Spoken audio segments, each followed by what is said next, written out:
Здраво, другарчиња. Јас сум учителка Зоре, а мојата градинка се вика Весели Цветов во Скопје. Како сте? Како ги поминувате вашите денови дома? Јас сум добро, но многу ми недостасувате. Затоа денес ќе другаруваме на малку поинаков начин. Кога излегов надвор, другарчиња, се изненадив колку е чисто небото, колку е убаво и колку е сино. А знаете зошто? Затоа што нема многу сообраќај, затоа што не се движат многу автомобили и не е многу загадено. Застанав за момент, вдишав длабоко и бев среќна што сега можат сите да дишат од чистиот воздух, и децата, и цвекињата, и птиците, и облачињата. Другарчиња, дали некогаш сте размислувале какво е чувството да бидеш облачак? Јас многу размислував за облачињата. Се прашував како се чувствуваат кога се горе на небото. Дали се плашат што се толку високо? Каде спијат кога е ноќ, кога е време за спиење, надвор кога е темно и не се гледа ништо? И што ако дувне некој силен ветер, па ги однесе некаде далеку, каде што не познаваат никого? Интересни прашања, нели?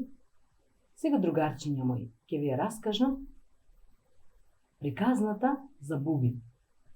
Го знаете Буби? Не. Буби е моето мало пријателче, едно малечко сино облаче.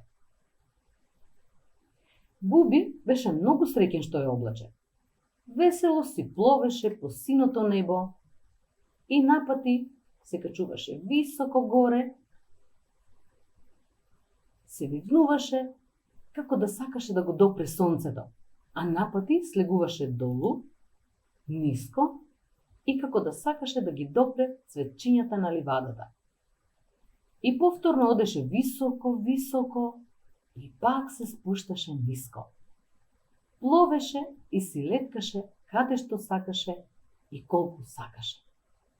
Но почна да му станува здодевно да патува само, затоа што немаше со кого да ги сподели прекрасните моменти што ги доживуваше кога се дружеше со природата. Затоа реши да си побара другарче. Токму тогаш пролетното ветре Развигорче поминуваше покрај него. Еј, Развигорче, ти патуваш по небесната шир, гледаш се и знаеш се. Можеш ли да ми помогнеш да си најдам другарче? Те молам, удовикна Буби. Фиу, фиу. Многу е убаво тоа што не сакаш да бидеш сам, Буби. Другарството е многу важно. Сега ќе те дувнам до едно облаче кое е тажно и плаче затоа што е само како тебе. Фиу, рече Развигорче и го дувна Буби кој, оп, за малку ќе се судреше со едно прекрасно меко облаченце. Немој да плачеш, му рече Буби и го погали нежно по обрачето. Ајде заедно да си пловиме, сакам да ти покажам прекрасни нешта.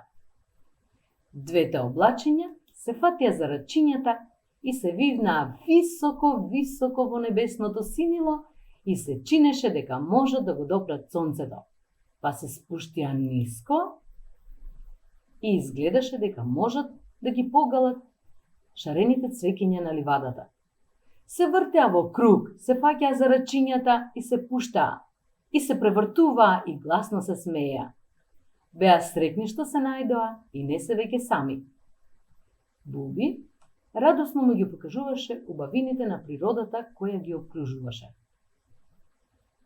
Погледни ја мојата омилена ливада, погледни ги расцутените дрвја, погледни ги пеперутките кои нежно ги милуваат цвекињата.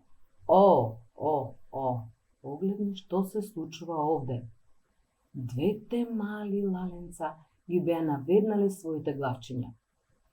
Што е? Што се случило, лаленца? Загрижено праша Буби. Жедни сме.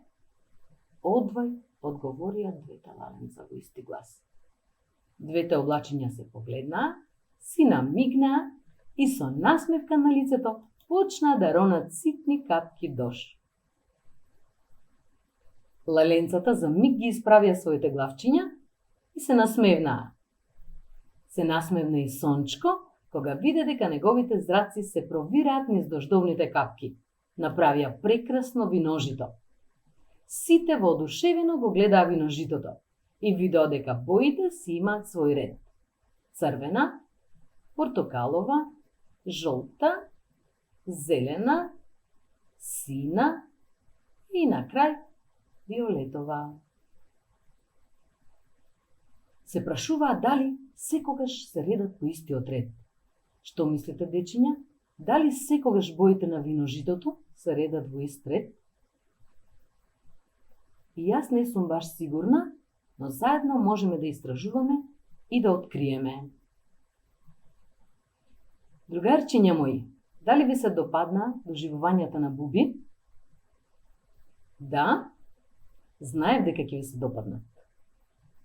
Вие можете да си ја продолжите оваа приказна, да го продолжите патувањето на облачињата и во својата фантазија да си измислите малку поинаков крај. Например, може би Буби и неговото другарче сретнале уште некој друго облаче, па биле уште порадосни и посреќни, исто како вас, кога сте заедно со вашите другарчиња во градинка.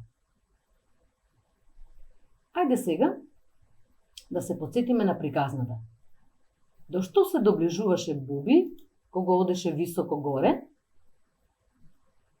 Да, поправи сте. До Сончко. Зошто? Па затоа што Сончко е високо горе на небото. А да видиме што се чинеше дека може да допре кога се спушташе ниско долу? Погодите, цветчињата. Зошто? Затоа што цветчињата се ниско долу на земјата. Значи, научивме што е високо, што е ниско, што е горе, а што е долу. Одлично, другарчиња. А можеме ли сега да ги кажеме поред боите на виножитото? Еве, јас ќе почнам прва. Најпрва беше црвената боја, па по неа така.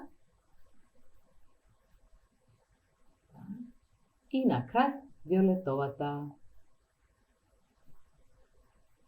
Одлично, дечиња. Супер! Знаев дека ќе ги знаете. Значи сега ги знаеме и боите на виножитото. Да видиме што научивме од Буби. Научивме дека секогаш треба да бидеме весели, насмеани и среќни. Да уживаме и да се радуваме на убавините на природата, но и да ја чуваме и да се грижиме за неа. Да сочувствуваме со другите кога имаат мака и да им помагаме секогаш кога можеме. Уште нешто, секогаш да си имаме добар другар и најважно од се е да правиме се што можеме за сите околу нас да бидат среќни и да се чувствуваат убаво. А сега, заедно со мама и со тато, или ако имате братче или сестриче кој може да ви помогне, можете да си нацртате 2 облачиња и виножито. На облачињата можете да им залепите памук, а боите на виножитото можете да ги исечете во вид на ленти од хартија во боја и да ги залепите меѓу двете облачиња, како што е на оваа слика. Можете виножитото да го направите и на поинаков начин, како на оваа слика што е лево, а ако го направиме нашето виножито вака, тогаш тоа ќе може и да стои. Можете исто така да ставите помалку боја од боите на виножитото во неколку чаши или теглички, како што е прикажано овде на сликата, да ги наполните до половина со вода и да потопите хартија за бришење на раце во секоја чаша, така што ќе останат споени. Наблюдувајте и ќе се изненадите колку убаво виножито ќе се направи. А ова виножито го обоја вештите рачиња на една прекрасна Вања, која ни го испрати и ни порача. Нека ова биде виножито на надежта, дека се ќе биде добро и брзо ќе се вратиме во преградките на нашите градинки. Повторно ќе си ги гушнеме нашите учителки и другарчиња, на кои сигурно многу им недостасуваме. До тогаш, играјте си, истражувајте, дружете се со вашите најмили. Седете дома и бидете ни здрави. Довидување, мили мои, до следното видување ќе мислам на вас и ќе продолжам да ве сакам. Чао!